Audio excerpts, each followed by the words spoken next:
Pregnancy గురించి ప్రయత్నిస్తున్నప్పుడు, scans చేయించుకున్నప్పుడు చాలామంది patients one or the other సైకిల్‌లో లేయర్ అనేది సన్నగా ఉంది అన్నట్టుగా విని ఉంటారు. సో, ఈ లేయర్ సన్నగా ఉండడం అనేది నార్మలా? లేకపోతే దీనికి ఏమైనా వెనకాల రీజన్స్ అనేది ఉండొచ్చా? ఈ విషయం గురించి మనం ఈరోజు మాట్లాడుకుందాము. హలో అండి. నేను doctor Maitreyi, fertility expert, Maitrisri fertility centre, Hyderabad. So నార్మల్‌గా గర్భసంచిలో పొర అనేది ఎండోమెట్రియం. ఈ ఎండోమెట్రియల్ థిక్‌నెస్ అనేది ప్రెగ్నెన్సీ ప్రయత్నిస్తున్నప్పుడు చాలా ఇంపార్టెంట్. ఎందుకంటే ఒక బేబీ అనేది ఆ లేయర్‌లో అనేది అతుక్కోవాలి అంటే దానికి రిసెప్టివిటీ అనేది ఉండాలి. అంటే ఆ ఎంబ్రియోని మనం యాక్సెప్ట్ చేసి అది అతికించుకునే శక్తి అనేది ఎండోమెట్రియంలో ఉండాలనమాట. సో అందుకే ఎండోమెట్రియల్ లేయర్ థిక్‌నెస్ అనేది చాలా important. At the same time దాని ప్యాటర్న్, దాని బ్లడ్ సప్లై అనేవి కూడా చాలా అవసరమైన కండిషన్స్.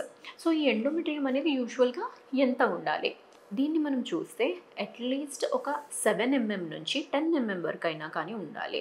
మోస్ట్ ఆఫ్ ద పేషెంట్స్‌కి ఎవరికైతే రెగ్యులర్ సైకిల్స్ ఉన్నాయో, ఎటువంటి సమస్యలనేవి లేవో 8 పైన ఉండడము అనేది కామన్. బట్ కొందరు పేషెంట్స్‌ని మనం చూస్తున్నప్పుడు వాళ్ళకి మోస్ట్‌లీ చాలా మటుకు సైకిల్స్‌లో వాళ్ళ హయ్యర్ సైడే 7 ఆర్ 7.5 ఉంటుందన్నమాట. సో ఇలాంటి వాళ్ళకి కొంచెం థిన్ ఎండోమెట్రియం ఉండే ఛాన్సెస్ అనేవి ఉంటాయి. ఇంకా కొందరు పేషెంట్స్‌కి 7 కూడా రీచ్ అవ్వదు. 7 కన్నా తక్కువగా ఉంటుంది. సో వాళ్ళ హైయెస్ట్ ఎంత అనేది మనము చూడాల్సొస్తుంది. జనరల్‌గా ఎటువంటి అసోసియేటెడ్ కండిషన్స్ అనేవి కూడా కొందరిలో ఏమీ ఉండకపోవచ్చు. బట్ స్టిల్ వాళ్ళకి థిన్ ఎండోమెట్రియం ఉండొచ్చు. వాళ్ళకి వాళ్ళ బెస్ట్ ఏంటి అనేది మనము చూడాలి. ఇంకొందరు పేషెంట్స్‌కి హిస్టరీ ఆఫ్ ఇన్ఫెక్షన్స్ ఏమైనా ఉన్నాయి అంటే టీబీ ఇన్ఫెక్షన్ ఇలాంటివి ఏమైనా వాళ్ళ గర్భసంచిలో రీప్రొడక్టివ్ సిస్టమ్‌లో అలాంటి ఇన్ఫెక్షన్స్ ఏమైనా వచ్చాయి అంటే ట్రీట్మెంట్ అయిపోయిన తర్వాత కూడా కొన్నిసార్లు వాళ్ళకి లేయర్ అనేది తినేస్తుందనమాట. ఆ ఇన్ఫెక్షన్ బేసల్ లేయర్ ఎప్పుడైతే తినేస్తుందో అప్పుడు అలాంటి వాళ్ళకి ఎండోమెట్రియం డెవలప్ అవ్వడము చాలా కష్టంగా ఉంటుంది. వాళ్ళకి థిన్ ఎండోమెట్రియం ఉండే ఛాన్సెస్ ఉంటాయి. ఇంకా కొందరు పేషెంట్స్ అబార్షన్స్ అయిపోయిన తర్వాత డిఎన్సీస్ అనేది చేయించుకొని ఉంటారు. ఎక్సెసివ్‌గా డిఎన్సీస్ అనేది చేసినా కానీ బేసల్ లేయర్ ఎండోమెట్రియంది డ్యామేజ్ అయ్యింది అంటే అప్పుడు వాళ్ళకి లేయర్ పెరగడము, రెజెనరేట్ అవ్వడము అనేది కష్టంగా ఉంటుందన్నమాట. సో అన్నెసెసరీ ఆపరేటివ్ ప్రొసీజర్స్ అంటే అవసరము లేని ఆపరేషన్స్ గర్భసంచి పైన ఎప్పుడైనా కానీ చేసుకోకూడదు. అది మనకు కంపల్సరీగా అవసరము అంటేనే ఏదైనా కానీ మనం సర్జికల్ ప్రొసీజర్‌కి వెళ్ళాలి. లేదంటే చాలామంది పేషెంట్స్‌ని కలుస్తున్నప్పుడు ఒకటి ఏమంటారంటే మా ఊర్లో గర్భసంచి కడగమన్నారు. కడగమంటే దాని తర్వాత కడిగిన తర్వాత చాలా పేషెంట్స్‌కి ప్రెగ్నెన్సీ వచ్చింది. అందుకే మేము కూడా చేయించుకున్నాము.